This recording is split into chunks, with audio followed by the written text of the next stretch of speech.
Do you know why we say law for women, lawda for men?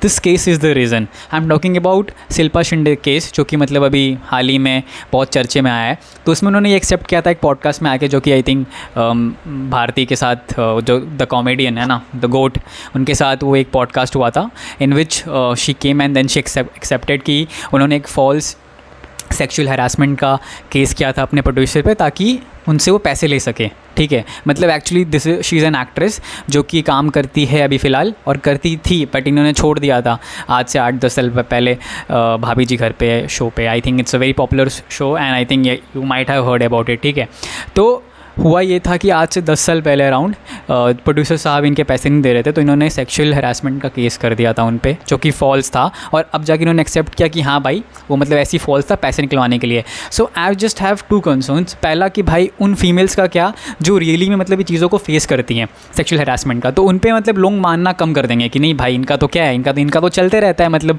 पैसे नहीं मिल रहे, कुछ काम नहीं बन रहा, सेक्सुअल हरासमेंट का केस कर दो. तो अगर कोई जेन्युइनली कोई लेडी या कोई फीमेल सफ़र कर रही है तो भाई उन पर कौन ही बात मतलब उनकी मानेगा.